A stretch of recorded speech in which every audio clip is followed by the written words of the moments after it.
పిల్లలు, ఈ అడవిలో ఇవాళ ఒక సూపర్ స్నేహం పుట్టబోతోంది. చివరిలో ట్విస్ట్ ఉంది. చివరి వరకు చూడండి. ఇతడు అడవికి రాజు సింహం. బలంగా ఉంటాడు. కానీ ఒక్కోసారి కాస్త టెన్షన్ పడిపోతాడు. అడవిలో అందరూ రాజు దగ్గరికి రావడానికి కాస్త భయపడేవారు. ఎప్పుడేమి జరుగుతుందో అని అనుకునేవారు. అడవి అంతా ప్రశాంతంగా ఉంది. అప్పుడు ఒక్కసారిగా కథని మార్చేసే శబ్దం వినిపించింది. అడవిలో ఒక కొత్త పిలుపు వినిపించింది. సింహం ఆసక్తిగా ఎవరు అని చుట్టూ చూసింది. భయం కాదు, కాస్త డౌట్. ఇది శత్రువా, స్నేహితుడా అని సింహం మనసులో గోల. అప్పుడే పక్కన ఉన్న పొదల దగ్గర్నుంచి తెలివైన నక్క బయటికి వచ్చి, రాజా ఆగండి అంది. నక్క, రాజా ఊహించొద్దు, ముందుకెళ్ళి చూసి నిజం తెలుసుకుని తరువాత నిర్ణయం తీసుకుందాం అంది. సింహం నెమ్మదిగా ముందుకు నడిచింది. అరే, ఎవరు అక్కడా అని చుట్టూ చూసింది.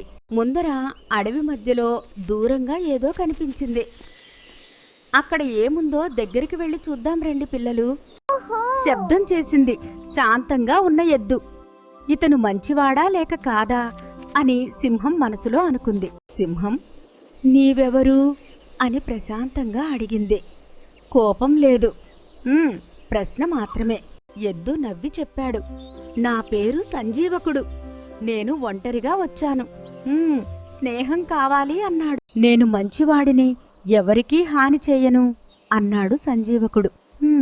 సింహం హాయిగా ఊపిరి పీల్చింది. సింహం నవ్వి చెప్పింది, అయితే భయమెందుకు? రా సంజీవక, మనం స్నేహంగా కూర్చుని మాట్లాడుకుందాం. సింహం చెప్పింది. సరే, ఇక నుంచి మనం స్నేహితులం. వావ్! అలా అడవిలో కొత్త స్నేహం స్టార్ట్ అయ్యింది. రోజూ ఇద్దరూ కలిసి మాట్లాడి నవ్వుకునేవారు.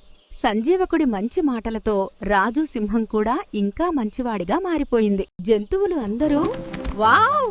రాజు మారిపోయాడు, ఇప్పుడు అడవి బాగుంది అని కేరింతలు కొట్టి సంబరపడ్డారు. కాని నక్కకి ఇది నచ్చలేదు. ఇద్దరూ కలిసి ఉంటే నాకు విలువ తగ్గిపోతుందేమో అని అనుకుంది.